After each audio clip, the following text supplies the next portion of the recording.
noite? Exatas ou humanas? Cidade ou campo? Poder fazer escolhas significa conquistar um dos maiores desejos da humanidade, a independência. E o Sebrae acredita que empreender é uma porta para a independência, que está aberta para as pessoas de todas as idades, gêneros e que buscam mais opções para suas vidas. Para o Sebrae, tão importante quanto incentivar negócios a darem certo é apoiar pessoas que transformam sonhos em projetos de vida, que ajudam a gerar empregos, desenvolver a sua comunidade e a transmitir a cultura empreendedora no país. Um lugar onde todos têm liberdade para escolher, inclusive escolher empreender. Sebrae, a força do empreendedor brasileiro. A moda da Malve não tem ponto final, igual a sua. Nós acreditamos que pequenas atitudes transformam o mundo. Quer mais atitude do que mudar o seu jeito de escolher? Moda inteligente, feita de um jeito mais sustentável que reflete o seu estilo. Uma peça de roupa pode viver muitas histórias, por muito tempo. Não é sobre ser descartável. É sobre você e sobre o mundo. Malve, moda sem ponto final.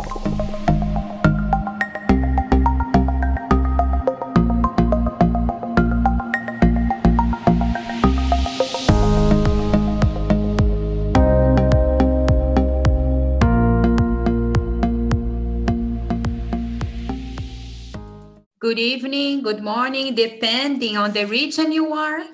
So welcome to Real Ethical Fashion 2021. I am Yame Reis, the co-founder and executive producer of Real Ethical Fashion. We are so pleased to have you here tonight. It's going to be a wonderful day with more interesting sessions. And now we are going to talk about fashion with a mission. And for that, I would like to welcome Marina Spadafora, wonderful Italian designer, the ambassador of ethical fashion, our dear friend, Patrick Duffy, founder of Global Fashion Exchange, Ambassador RF, and to moderate this panel, I welcome Paula Merlo, director of Vogue Brazil. So welcome, Paula. Now the floor is yours. You all have a wonderful session. Thank you, Yame. I'm Paula from Vogue Brazil. I'm so pleased to be here with you and all these icons, Marina Spadafora, Mr. Patrick Duffy. Yame, thank you so much. I believe that, in fact, we do not have much time to talk about everything. Very briefly, I will introduce Marina and then Patrick. So Marina has contributed as a senior designer, consultant for Prada, Ferragamo, and also Marni. She is known by her work, very strong work for sustainability, and ethic and aesthetic can go hand in hand. I do believe in that myself as well. She's Italian, the coordinator of Fashion Revolution. That is a global movement, and the objective is to raise the awareness of consumers about their purchase habits.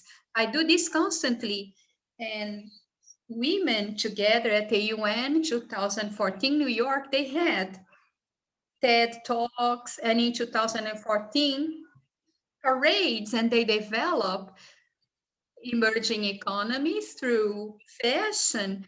And the motto is fashion with mission. And this has become a project connecting local talents, international purchase, and brands. Thank you so much, Marina. Thank you so much, Paula. Wonderful, this introduction. I'm so excited about being here today with these wonderful people. Thank you so much for having me here. You mentioned that my mission in life is to have a better place using fashion. Why? I believe that what we have to do right now, all of us, use our expertise, our knowledge to contribute with sustainability in a social way and also environmental way. This project that you mentioned, the Fashion with a Mission, is a project in my heart. And it's a platform that I will launch. I'm seeking for partnerships, funders. We have been working in this aspect. The idea is already clear. And the idea is to having a platform with three aspects. One would be the Fashion with Mission that would travel countries and filming the relationship between young, sustainable brands and local artisans and how they collaborate, how the young designers can bring creativity and, the flavor of the month to the artisans. And artisans can bring, culture and quality to the designer's product. In the same platform, we will have a talk show that I just started where I invite the major players of our industry to discuss sustainability. And then the third part will be a marketplace where the artisans, the young designers can showcase and sell their products. But there will be also a meeting room where international brands can access these players and collaborate with them to make their collections more sustainable. Oh, wow. So, yeah, it's a massive project, and it's kind of like our baby. When I say our, I'm talking also about my husband, Jordan Stone, who's a filmmaker and who has traveled with me to many, many countries, filming what I've been doing with fair trade producers and local artisans.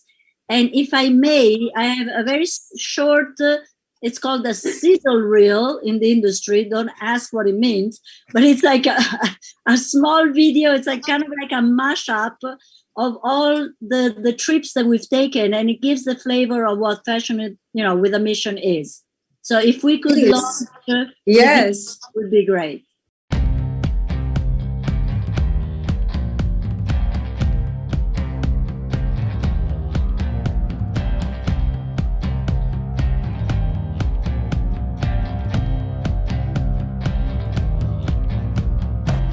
Letters are twisted, fire behind the door, glass broken, shades are dancing over a dead bird. The basement is silent, it smells humidity and rats. But it doesn't bother me, I like to go down here when I was a kid. Only hear voices from the past, people long gone from my life, buried and forgotten.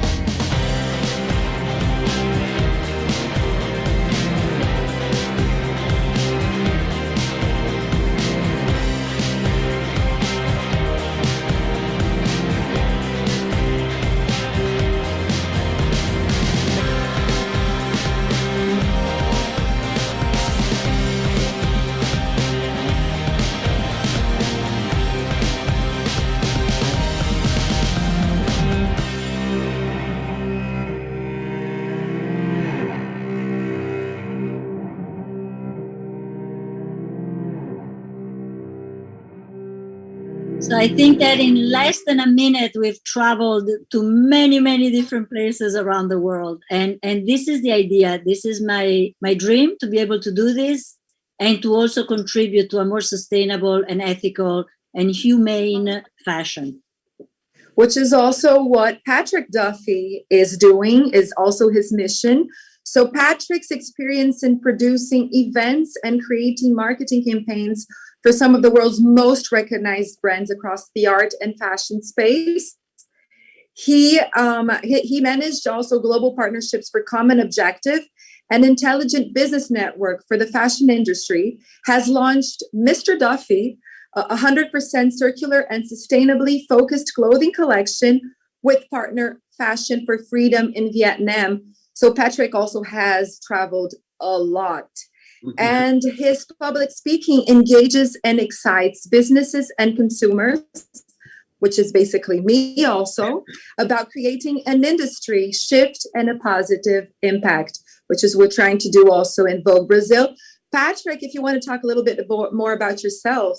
Yes, thank you so much for the wonderful introduction, and thank you so much for welcoming me here today. I love being a part of everything that Rio Ethical Fashion does.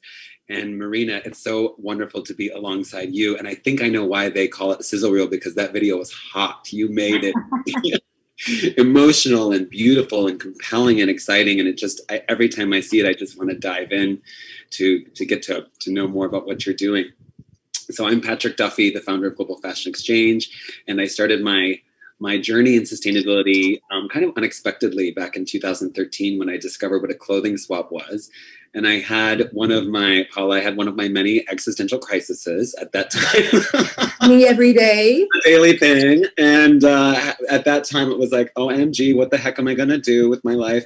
And decided that I was going to, change my whole focus, which was which at the time was rooted in hospitality and marketing and communications and event production for some of the, as you mentioned, some of the world's most recognized fashion brands at the time, and really decided to change the course of my life through clothing swaps, and kind of just dove deep into it. And so I guess I'm an example of just the average person that can really get excited and involved in something, and that's what I did. So back in 2013 until now, we've become a globally recognized marketing and communications agency that also has strategy and planning on the back end, or on the pre-end, I guess you could say. We work with companies and brands to look at different ways to strategize around supply chain, transparency. Fashion Revolution, I have to say, is one of our biggest champions, supporters, and partners, and so blessed to have Marina as a champion and supporter and a partner, as well as Ursula and Carrie, and just really trying to, my own personal mission is like Marina's, is about catalyzing change in the industry. So I'm always looking for different ways to be able to do that, and to be able to do that in a creative and inspiring way, because I personally believe that inspiration and joy has the opportunity to create a large impact, especially in this industry that is such a beautiful one. So that's what I do. Oh, wow. Yeah. Thank you. So I think that the best way to say this is there is a way to enjoy fashion without feeling guilty about it, which is what you're going to talk about today. I know that you both traveled. So after Marina just showed us this amazing video of her around the globe, I know that you both went to Peru together, right? Yes. I want to know everything about this trip, because you obviously experienced new things with culture and new artisans, local talent. And how did you bring it back to these big brands, the brands that we all know? How was the experience in Peru? It was incredible. The experience was amazing. I mean, first of all, the best part that we took away was meeting Patrick. So you didn't know each other when you traveled to Peru? No, we met there. Okay. We were. But you were both doing the trip together, right? It's not that we you both just met randomly at Peru streets. No. We were both invited by Mirva Trujillo, who has an amazing ethical fashion initiative in Peru. And so we traveled to Cusco and we gave speeches. We had a lot of artisans. How many were they, Patrick? So AMSP Peru works with over 250 different artisan groups. And so our speeches were to assist those groups into how can they integrate sustainability, which they already are for the most part, into their. Absolutely. And then we traveled to a very, very small, tiny village where we all dressed up. Remember, Patrick? I had a big skirt. The boys had funny hats. And so they wanted us to dress exactly like the people from the Pueblo. And then we also had to experience what it felt like climbing up the mountain, up the Andes, to go and visit the most amazing strawberry cultivation, and then sit on top of the Valle Sagrada, which is the valley that goes from Cusco to Machu Picchu, and eating these amazing strawberries and doing rituals to thank, the Apu, the mountains, the spirits, and we totally bonded. And Jordan, my husband, was there. Devin Gilmartin, amazing young person who has started this beautiful project in New York called The Canvas, which is stores that only have sustainable brands. And just before we left for Cusco, I also had an agenda of meeting all the sustainable designers in Lima. So I went and I met with Moshmosh, with Anais Yurka Mancia. And I went and visited them in their studios. I also met some of the designers that they were working with, also Aini, and a lot of I was Sophia Lerner, all these amazing talents. It was so eye-opening for me. How was it eye-opening? What you learned there with these designers? Well, there are a lot of young talents that have dedicated their work to sustainability, and how they collaborate with the artisans is just beautiful. It's so synergic and natural. And I think it's so a story to tell, because then I did my investigation, and it happens in Nepal, it happens in Brazil, it happens in India, it happens everywhere. And someone has to tell the story. Guess who? Me.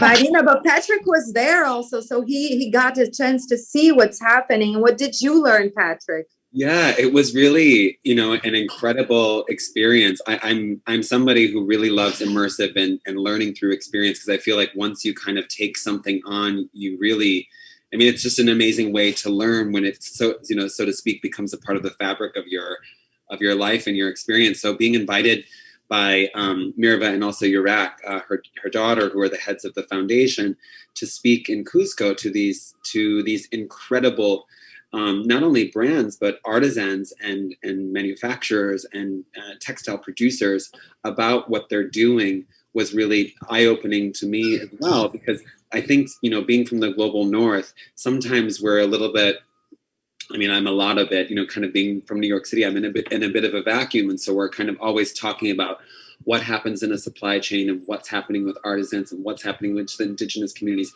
And of course, always advocating for that. It was really incredible to be there firsthand and to understand what are the challenges, what are they going through, how can we, as Marina talks about a lot, how can we connect them to, a larger marketplace to help them grow and sustain their supply chain. So something that I'm always looking at is about how to invest into people so that the people can actually, sustain themselves and sustain themselves as businesses. And so that because they do have the technique, right? The technique is something they have. Now the idea is to connect the people with the technique and the culture to the other brands, the deluxe brands, let's say the huge brands that will make their culture and obviously their technique well known and spread the word out. Yeah, absolutely. There are fantastic brands in the luxury world. The champion right now for me is Chloe. Chloe is working closely with Gabriela Hearst, or before Gabriela Hearst. And they're working very closely with the WFTO, so World Fair Trade Organization. So she has already introduced in the runway show objects and things and manufactures done by these WFTO artisans. And also, let's not forget about Vivienne Westwood and the amazing work she's doing in Africa. Stella McCartney, let's not forget about her. Then we have on a not so luxury, but more mainstream, but still very good quality, we have Eileen Fisher. She works with amazing artisans all over the world. So it's a good and great trend. And it's also a great CSR activity that brands can put into their end of the year sustainability report, that when you are, in the stock exchange, you have to produce a sustainability record for all the stakeholders at the end of the year. And so activities like this are major CSR activities. One of my favorite brands, of course, everybody loves it, is Hermes. And yes. You can't go wrong. So you can't go wrong. I recently had the opportunity to go to Hermes in New York City to visit my dear friend Peter, and he showed me the mycelium mushroom leather bag, which is really yes, it's something that I was like, it's written here for me to ask you guys about these new materials that luxury houses are working. And the mushroom leather is something that even Stella McCartney is working with, but I didn't get to see it yet and touch it yet. I want to know a little bit more about it. Well, I was joking with Peter, but maybe you and I can get it and swap it. He told me there's only 10 of them available, though. He kind of gave me that side eye. I was like, no, babe.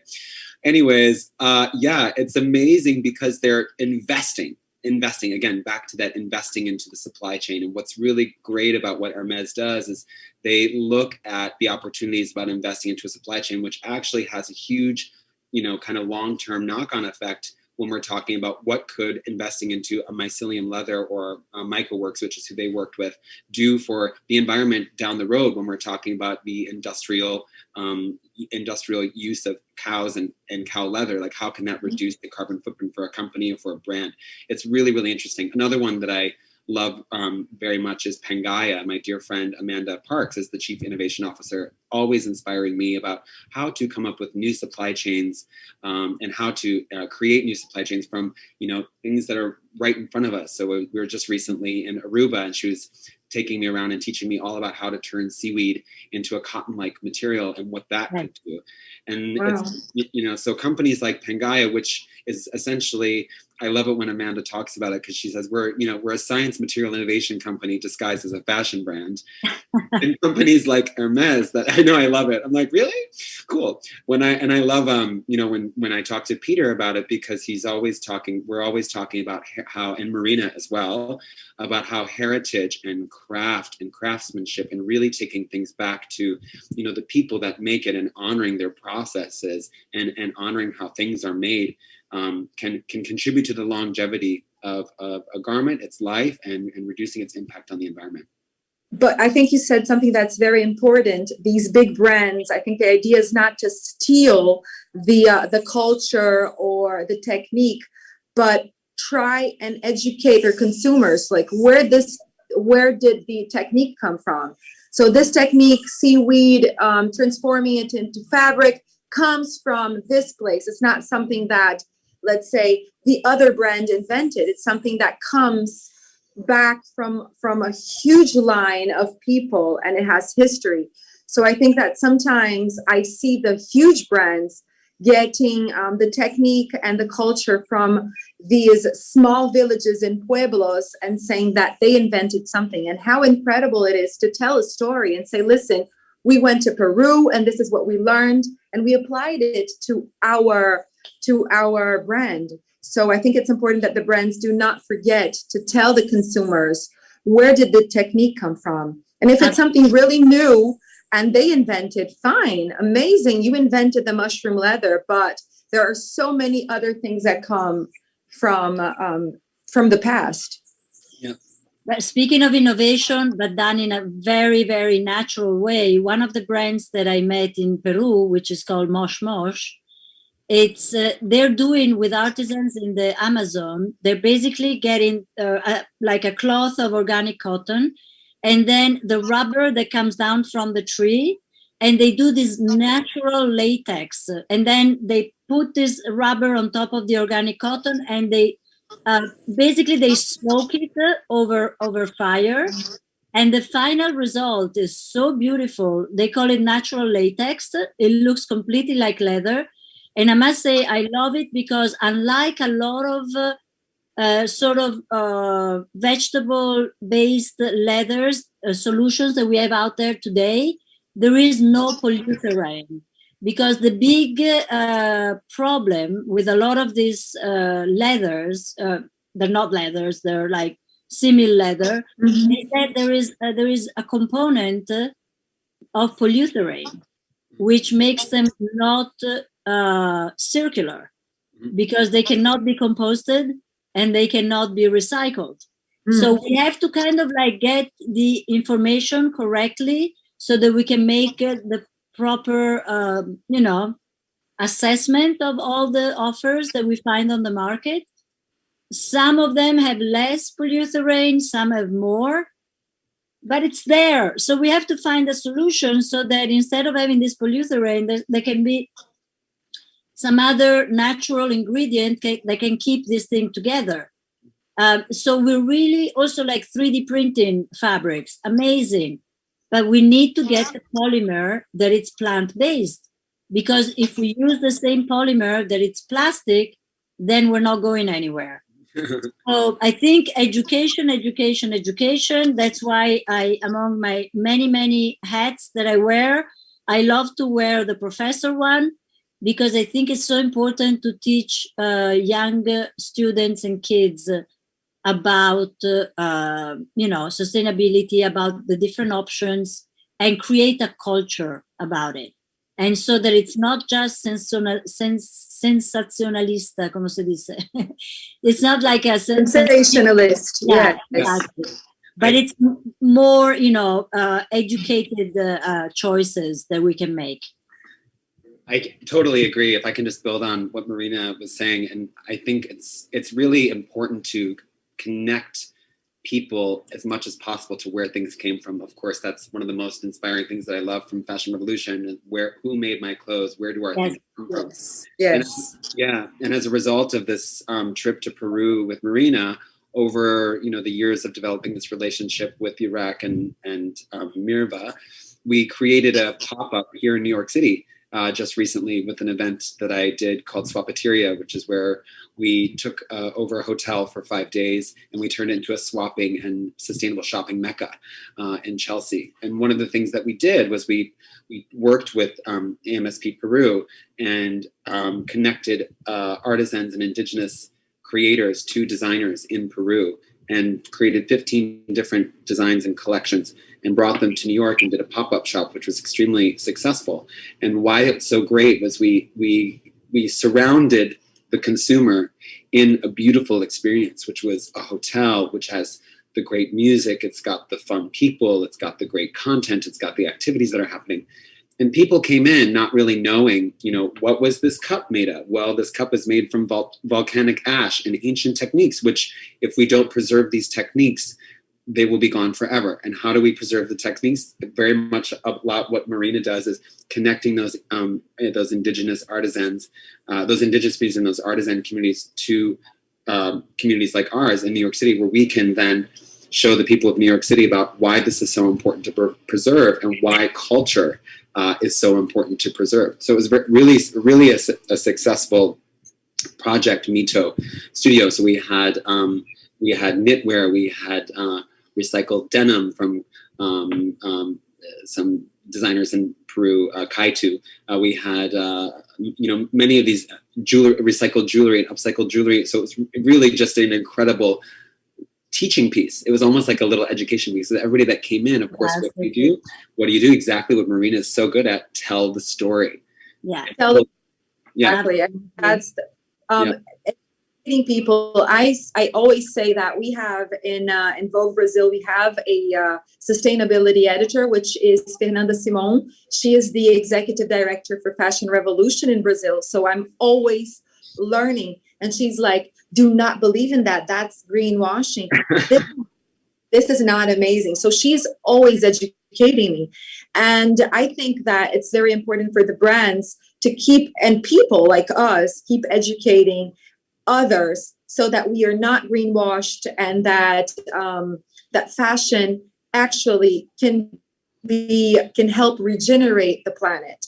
But what I keep thinking is, what do brands still don't get about responsible fashion? So we have so much information and so many people trying to advocate for these changes.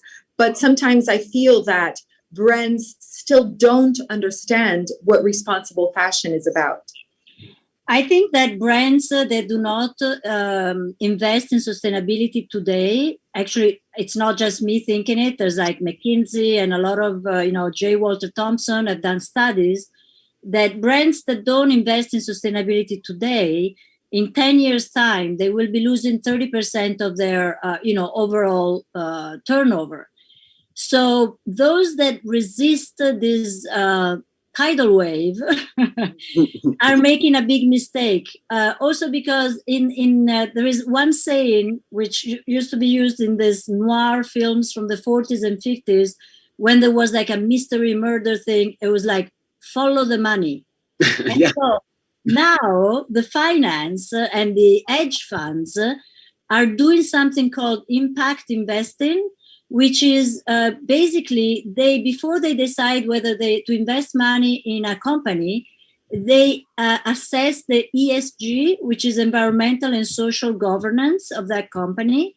And depending on how the company is moving along on this path, they then decide whether to invest money in that company. And if big money, the finance world, is moving towards sustainability, all we have to do is follow the money.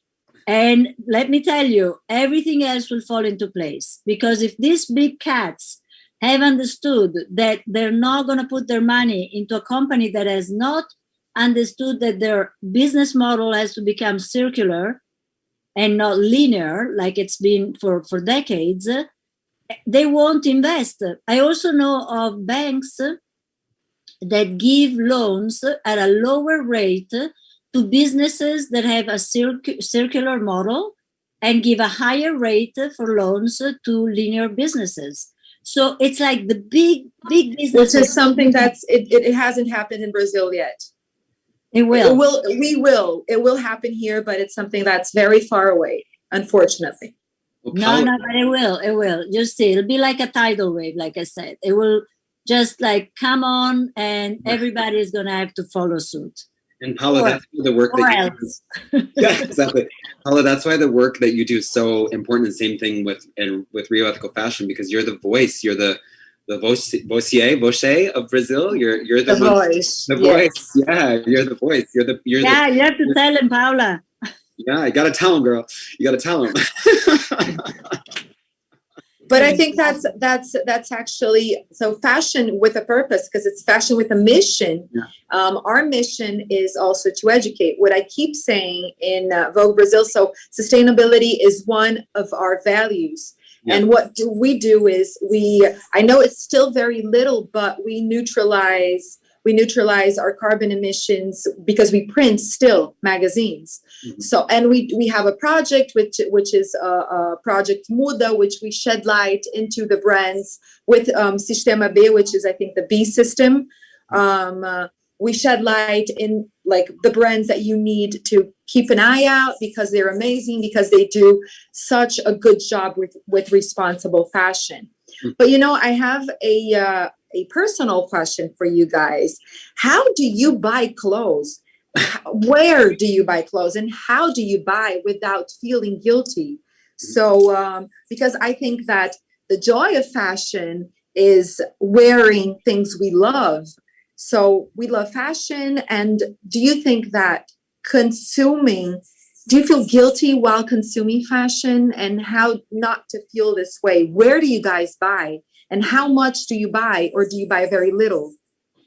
I think personally, if I may, my personal shopping habits for the past 15 years have changed, or 20 even, drastically.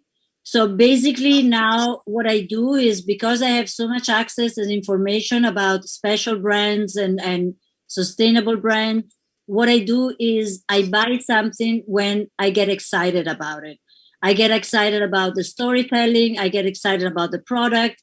And I know that there's some, for example, I'm wearing this right now, and it's an ikat fabric that comes from Central Asia. And there's this young designer here in Milan that actually comes from the Ukraine.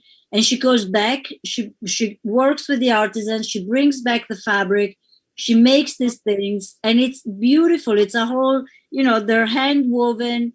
So if I buy, it has to be something really, really special. And I think that emotional buying has become a massive driver. And also, again, it's not just me, but it's like a statistic. So if you have a good story to tell, but it has to go also with a good quality product, an attractive product, then it's a win-win situation. The other problem that you mentioned before is that a lot of brands, even though they are doing something that is going towards sustainability, they're extremely scared to communicate it because they're afraid that their customer base will say, you've done this much. What about that? I know. They don't understand that a brand has to start somewhere. I always say it's like a baby that starts to take its first steps. you're not expecting the baby to do a marathon. You're gonna give him or give her the benefit of the doubt and let her stumble and maybe fall a few times before she gets up and walks and then runs and then eventually one day do a marathon. A brand is the same thing. So NGOs like FashRev have taken on a different approach. We are not so much pointing fingers anymore. Mm-hmm. You're embracing people. And we're taking the hand of brands and saying, come on, don't be so scared. We'll help you. Let's walk together. We'll go down this, sustainability yellow brick road. And it's exactly what Fernanda does with us. She takes my hand and says, let's start. Let's do this. Which is it's much more, how do you say, in Portuguese we say simpático. That's how you say it. Molto più simpatico. È molto più simpatico. That's what she says. I think that's starting somewhere. So you do only buy something that's very, very special. Patrick, I feel have you ever been like a fashion victim or somebody who bought so much? Oh my God. God, girl. Yes. That actually was part of my first existential crisis because I was such a victim. I mean, like I was always running around and like, really expensive stiletto heels, had really expensive handbags and all that, just like, I couldn't get enough, showing up first at the sample sales, like pushing people out of the way, it was just like disaster. And then I realized, what are you doing? This is like such a monstrous, a disastrous cycle. And then, I'm kind of an extreme person in some ways. So I just literally chopped it all one day and gave everything away. I was like, I can't have this. I can't have this. You gave everything away. Literally everything. All my art, all my furniture, all my clothing. I joke about giving my boyfriend away, but he gave me away. So I literally was like, chop. And then I had a moment to just stop and really absorb what the heck was happening, not just in my own life, but what I was consuming. And I think that's the point that you're kind of driving towards, is how was I consuming? And it was just not in a way that was good for anybody, not good for me, not good for my bank account and my own personal, because I was just like spending. I was a slave to the brands. Like when they're putting out the new thing and feeling like I have to go get it and drop, my hard-earned money on a shirt or a bag that may or may not fall apart, or I may wear a couple times. I don't know. I realized that it just has to change. And then the larger impact of that, when I became really present to what was happening in the supply chains, what was happening to people and planet, and a lot of what I really focused on now is the post-consumer waste aspect of it. We had an incredible talk yesterday with Liz Ricketts and Yvonne from Ghana, from Accra, talking about the post-consumer waste effects. When I saw all that, my heart said, you can't continue in this way. So to answer your question, how do I consume and what do I buy? To be honest, I don't really buy a lot. For a while, I literally just had 40 items of clothing. I still only have like not even a closet full. I can even show you. Not even a closet full of clothes. I think when I was with Marina, I brought my entire wardrobe with me. I think I did, to be honest. And so now when I acquire something, there's a meaning behind it. There's a story behind it. So what I wanted to show two things that I just acquired recently, which was this beautiful caftan. I was wearing it yesterday during this talk, and it's with my friend Mireia Lopez, who works with these incredible artisans in India. And this caftan is a beautiful project called Blinded by Color Project. And she works with the artisans in just north of Jaipur. There's, I believe, 70 different families. And she works on water conservation and water preservation in these communities, because the fashion industry has really helped destroy the usable and drinkable water in their communities, and it's been debilitating for them. So she's created this beautiful project, and caftans are so comfortable, so I wear it everywhere. And then this is another acquisition of mine, this incredible mask. Nice. Very, very useful, right? Yeah, of course. This is a beautiful couture mask, actually, made for me by a friend called Maki, and she was also at the Swapchain event that we did just recently, and she focuses on Japanese craft and heritage, and then also telling the story about who she is and where she came from, and the craftsmanship around her couture design culture, which she learned in Japan, and doing this is what you made from all reclaimed materials. So these are made from waste materials. So I really just love the story that goes into things, and that, I want to hold on to them more and preserve them more, and then of course share the story. So that's how I consume. So for me, the conclusion of what we are saying here is to start and shop responsibly and think about fashion responsibly is stop and think. Mm-hmm. Do you need it? Where is it from? What is the story behind it? So is that what you're saying to me? So people that are at home listening to us and who want to start acting and maybe seeing fashion with a mission and is stop and think. Is that it? It is. Stop, think. Where did where did the clothing come from? What is the story behind it? You know that this is one of the mottos of, I'm a spiritual seeker. So I've studied all the different big traditions. So in the Kabbalah, the motto is stop, think, and proact. Mm-hmm. So it's a beautiful way of acting, because it's like, it's stop, absolutely, think, but then be proactive. Don't be reactive, be proactive, which is also the new attitude I was telling you about. Proactive, help these brands become better. I'm starting a massive project with a really huge brand, and it's a lot of stake, and it took us 6 months to get the contract right, because I have to make sure that if I help them do these first steps, that there will be a follow-up. Otherwise, it's not very good for me. But but I have to also walk the talk. And if I really do say that we have to help these brands take the first steps, we have to help the brands take the first steps. And we also have to take the responsibility and the risk that goes with it. So it's a fine line. That's brilliant, Marina. And I'd love to I want to build on that too with somebody who also inspires me, who spoke at Ref 2 years ago, Marika Aiskut. She has something, a campaign called the Sustainability of Shame, and being shamed into feeling like you need to buy something in order to fit in, or buy something in order to be, to be a part of this culture. I am a firm believer that we need to look at that. That is a huge piece on why are we actually being driven to this type of behavior, which is so destructive. So, participating, I love it, Paula, when you say you can still participate in fashion and not feel guilty. The answer to that is yes, because it's really, for me, not about fashion. It's about style. Who are you? And teaching people to knowing yourself. Yeah. Style is about knowing yourself. Yeah, exactly. And you guys, both of you, Paula, Ref, and yes, Patrick, I have a question. Yeah, sure. I have a question for you. Somebody just asked you. So is the weight? Are you listening? Yep, I can hear you. Yeah? Yeah. Can you listen to me? Yep. Yeah. Okay. So somebody asked you something that, let me read the question. Do you believe the way to shop less or to be more sustainable, is it minimalism? Oh, it's a really good, I get that all the time. I actually really like maximalism. I like glitter and glamour and sparkles.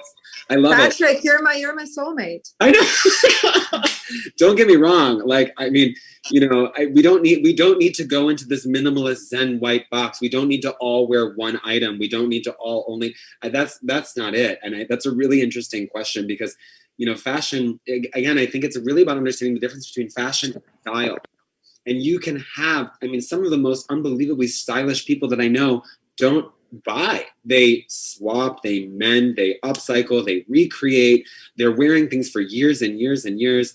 And they're just and every time I see them or I see them in a magazine or encounter them, I say, my gosh, where did you get that? Like this incredible woman called Diana Gabriel, who has just came to participate in an event, and another friend of ours, Caprice, who's an ambassador for GFX in Philadelphia.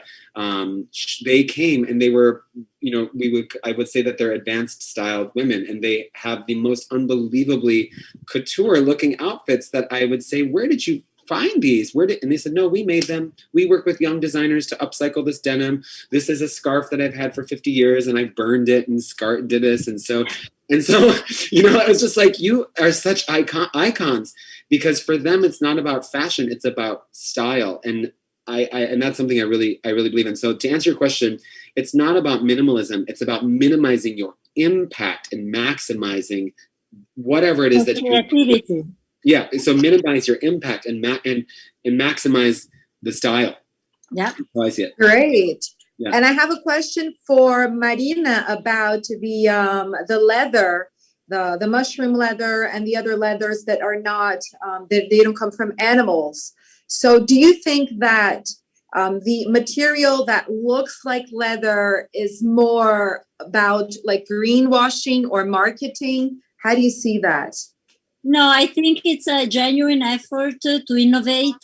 I think it needs to be perfection, because unfortunately, like I said, there's a big percentage of polyurethane doesn't help anyone.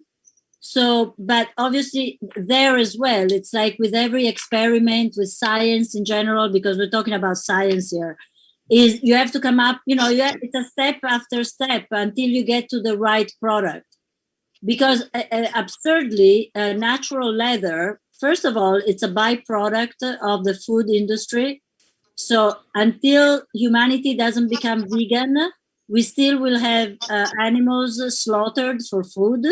Mm-hmm. And if the hide of these animals, we shouldn't chuck them, we should use them. And if leather is treated properly, like, without heavy metals and without all the pollution that goes on with, dyeing and curing leather, if you put it into the ground, after a few years, it disintegrates. It's natural. Mm-hmm. So let's keep our feet on the ground and assess the situation. Of course, we don't want all the side effects that go with, cattle raising and all the deforestation of the Amazon forest. But that's another issue. That's about changing our eating habits. But I like I said, as long as people eat meat, there will be this waste product, which is their hide. Yeah. So let's use this hide the best that we can by treating it naturally, so that whatever we make with that hide can actually be a circular product and go back into nature and go back, and disintegrate back into nature. And these new trials are very interesting. I think they still need a lot of work, personally. Yeah. I would agree. And actually, Marina, building on your point about the circular process, there's an incredible Brazilian brand that I love too called Volta Atelier. And they are Volta, yeah, they're so fantastic. They take waste leather, which is exactly what Marina is talking about, because not all leather is from the food industry is used, and there's millions and millions and millions of tons of it, which is an atrocity in and of itself. But we have to find a solution for that. You can't just let that go. So they do something really incredible and create a circular product with it, and then also it has a super positive benefit to people, because they work to foster education and to support Haitian artisans and women who have been... I participated in an amazing project in Tanzania with the Maasai group. So this NGO that was taking care of actually the environment around the Maasai villages noticed that the Maasai women were cutting down all the shrubs and all the trees because they were making green charcoal to sell. Mm. And they also noticed that they would take their herds to the market and sell them, and then the hides would be chucked. So the project is we built a little tannery, and the hides were recuperated treated naturally. I designed a line of bags and accessories, and the women, the Maasai women, put them together, were able to sell them, made money, and didn't need to cut the trees down anymore. So it's like, Yeah, and that's investment. Again, Marina, you totally invested into that, and that's the thing. Yeah. Olha, listening to you both, it's a huge lesson I think I had today. Thank you, Yami, for inviting me, because I just had this massive lesson in sustainability. I'm very happy to be here. Somebody asked me a question of how sustainable brands can appear in Vogue Brazil. Send me an email. Introduce me to your brand. So I'll just send you my email. I'll send Yami. So Yami will send the person who asked me this question. And I obviously talked to Fernanda Simon, our sustainable editor, because I still need a lot of education to understand what's greenwashing, what is responsible, what's not responsible. So whatever brands come in, I always ask Fernanda, so what do you think about this? And we usually get in touch with these brands. So I'd like to thank Marina and Patrick. It was lovely to talk to you both this morning.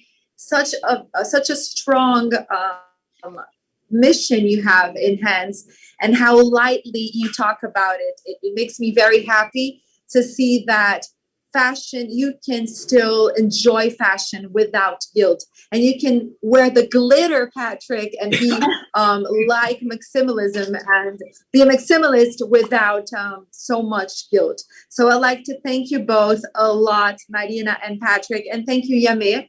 And we'll talk soon. Thank you, guys. Thank you, Paula. Thank you, Yami. Great to see you, Pat. Nice. And hopefully we'll stay in touch and do some beautiful things all together. Thank you so much. I am echoing. We will. Marina, so minimize that style and minimize that impact and maximize that style. That's what we're... Absolutely. Exactly. Thank you so much. Thank you so much.